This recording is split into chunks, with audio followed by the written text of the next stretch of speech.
I'm Jasmine Moradi, and you're listening to the Power of Audio, Science, and AI.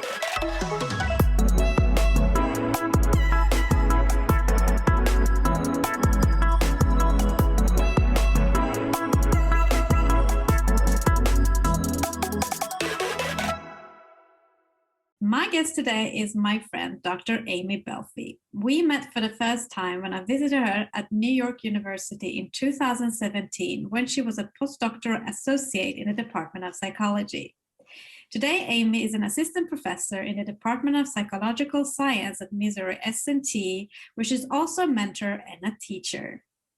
Amy has a BA in psychology from St. Olaf College, a PhD in neuroscience from the University of Iowa, and a postdoctoral training from NYU.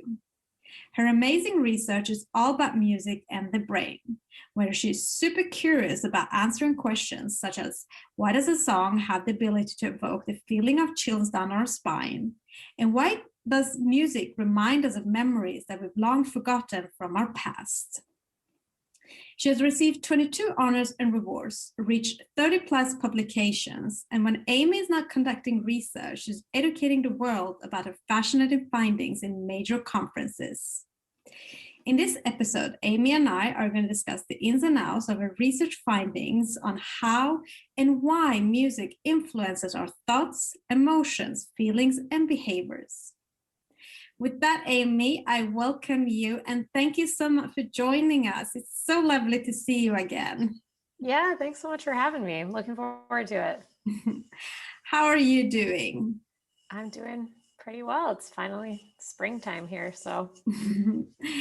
And I'm so excited to do this with you. So let us jump into it.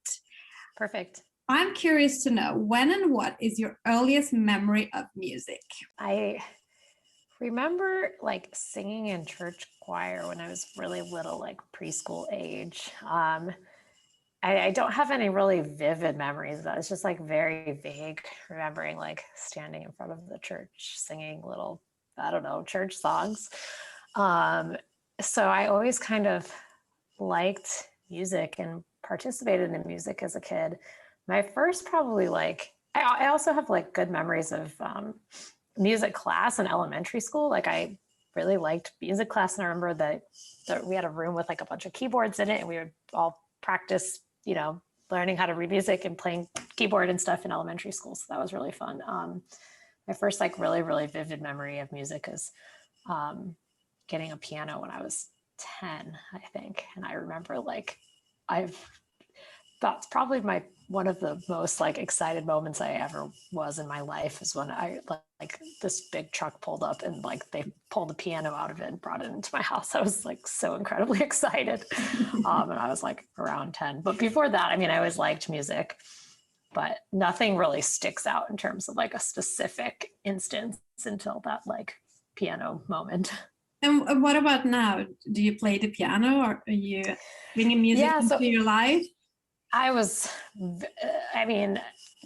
very into piano growing up, like practiced a lot, did a lot of competitions and stuff all through high school. And then through college, I took lessons. And then unfortunately, since grad school, it's like piano is not a very portable instrument. So I really haven't played much since college, but I'm like moving into a new house soon that's bigger, and I like determined we have a space for a piano, so I will get a piano someday and get back to it. So we both love music, but we also love science.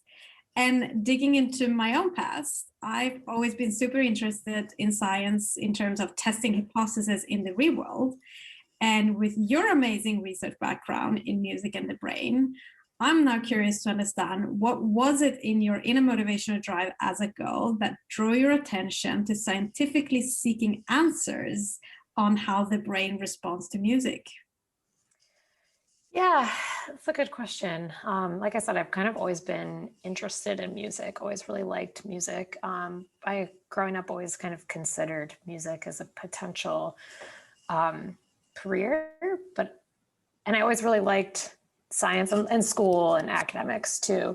And so, growing up, I hadn't really ever thought that science could be a career in the same way that like music, which is funny too, because I'm like, probably the odds are better that someone would become a scientist than would become a professional musician. But I just like piano. I was like, okay, well, maybe I'll be like a music performance major and like try and become a professional pianist.